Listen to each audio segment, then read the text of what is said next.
कुंडली मिलान में नाड़ी दोष के प्रभाव नाड़ी गुण 36 गुणों में से एक है और यदि दो लोगों की नाड़ी एक ही हो तो ये नाड़ी दोष का कारण बनता है। शादी से पहले दुल्हा दुल्हन की कुंडली का मिलान किया जाता है।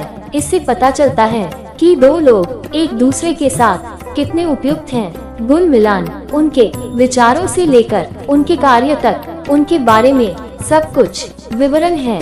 कुंडली मिलान के अनुसार 36 गुण होते हैं। नाड़ी गुण को 36 मात्रा में से 8 अंक प्राप्त होते हैं। परिणाम स्वरूप यदि किसी व्यक्ति की कुंडली में नाड़ी दोष प्रबल है तो अगली पीढ़ी कमजोर होगी। ज्योतिष में नाड़ी दोष क्या है? वैदिक ज्योतिष के अनुसार मानव शरीर में 3 नाड़ियाँ होती हैं। सबसे पहली नाड़ी को आदि नाड़ी कहते हैं और ये वात वायु तत्व का प्रतिनिधित्व करता है। यह नीचे से ऊपर की ओर ऊर्जा की धारा को छोड़ता है। मध्य नाड़ी जो पित्त अग्नि तत्व का प्रतीक है, ये दूसरी नाड़ी है। ये दोनों दिशाओं में ऊर्जा के प्रवाह को दर्शाता है। अंत्य नाड़ी नाड़ियों में अंतिम है। ये नाड़ी कफ जल तत्व और ऊपर से नीचे की ओर ऊर्जा के प्रवाह को दर्शाता है। कुंडली मिलान के अनुसार नाड़ी दोष किसी व्यक्ति की कुंडली में एक दोष होता है। परिणाम विवाह में कई समस्याएं उत्पन्न होती हैं। यदि किसी पुरुष की आदि नाड़ी हो और महिला की अलग नाड़ी हो तो जीवन समृद्ध माना जाता है। लेकिन अगर किसी महिला की भी आदि नाड़ी हो तो नाड़ी को 0 अंक मिलेंगे। परिणाम स्वरूप नाड़ी दोष बनता है। नादियाँ और नक्षत्र वैदिक ज्योतिष में प्रत्येक नक्षत्र के साथ एक नाड़ी जुड़ी हुई है। ज्योतिष शास्त्र के अनुसार प्रत्येक नाड़ी के 9 नक्षत्रों पर प्रभाव पड़ता है। परिणाम नक्षत्रों के अनुसार एक नाड़ी से जन्म के लिए योगदान मिलता है।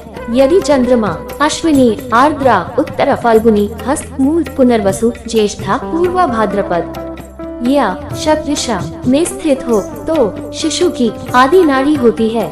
यदि चंद्रमा भरणी पूर्वाषाढ़ा अनुराधा उत्तरा भाद्रपद पुष्य मृगशिरा चित्रा पूर्वा फाल्गुनी या धनिष्ठा नक्षत्र में हो तो व्यक्ति की मध्य नाड़ी होती है।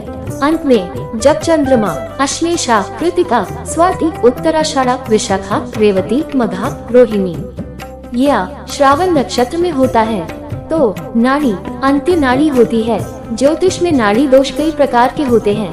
जैसा कि पहले बताया गया है, नाड़ी के 3 प्रकार हैं, आदि मध्य और अंत्य नाड़ी। आयुर्वेद के अनुसार इन तीनों को आयुर्वेदिक त्रिदोषों का प्रतीक माना जाता है।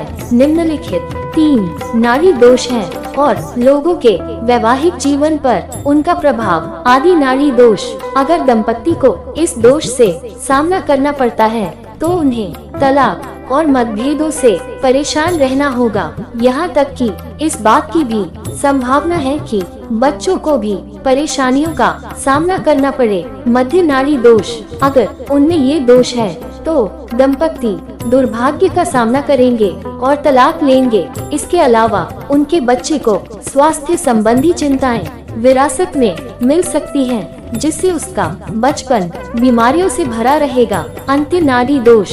इस दोष के कारण साथी को नुकसान हो सकता है। विवाह में तनाव रहेगा तथा युवावस्था में स्वास्थ्य संबंधी चिंताएं रहेंगी। नाड़ी दोष के प्रभाव। नाड़ी दोष 2 लोगों की शादी को खतरे में डालने की क्षमता रखता है। नतीजतन ज्योतिषी से शादी करने से पहले अपनी कुंडली का मिलान करवाना चाहिए।